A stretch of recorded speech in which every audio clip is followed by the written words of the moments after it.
বিলোনিয়া ঈশ্বরচন্দ্র বিদ্যাসাগর মহাবিদ্যালয় ছাত্র সংসদের উদ্যোগে বিলোনিয়া বিধানসভা এলাকার অন্তর্গত চিত্তামারা গ্রাম পঞ্চায়েতের বনন্তপাড়ায় অনুষ্ঠিত হয় এক সমাজ সেবামূলক কর্মসূচি। কর্মসূচির মাধ্যমে এলাকার প্রায় 40 জন ছোট ছাত্রছাত্রীর হাতে খাতা, কলম, স্লেট, স্কুল ব্যাগ, বইসহ বিভিন্ন প্রয়োজনীয় শিক্ষা সামগ্রী তুলে দেওয়া হয়। পাশাপাশি শিশুদের খেলাধুলার প্রতি আগ্রহ বাড়াতে একটি ফুটবল, একটি ক্রিকেট ব্যাট এবং এক প্যাকেট ক্রিকেট বলও প্রদান করা হয়। শুধু শিক্ষা সামগ্রী বিতরণে সীমাবদ্ধ থাকেনি এই উদ্যোগ। এই দিন প্রায় 150 জন এলাকাবাসীর জন্য ভোজনেরও ব্যবস্থা করা হয়। অনুষ্ঠানে উপস্থিত স্থানীয় জনপ্রতিনিধিরা এলাকার বিভিন্ন সমস্যা ও অভাব অভিযোগের কথা মনোযোগ সহকারে শোনেন এবং দ্রুত সমাধানের আশ্বাস দেন।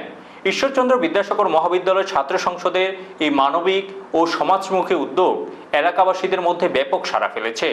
ছাত্র সংসদের সদস্যরা জানান, ভবিষ্যতেও শিক্ষা, সমাজ কল্যাণ ও মানব সেবামূলক নানা কর্মসূচির মাধ্যমে সাধারণ মানুষের পাশে থাকার প্রচেষ্টা অব্যাহত থাকবে। ব্যুরো রিপোর্ট, নিউজ তৎকাল 24। নমস্কার।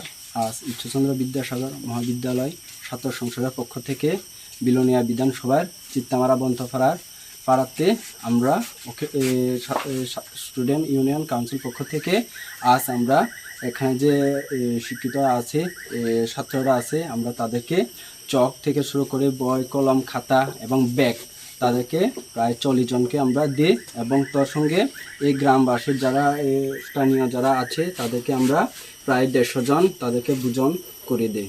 ধন্যবাদ।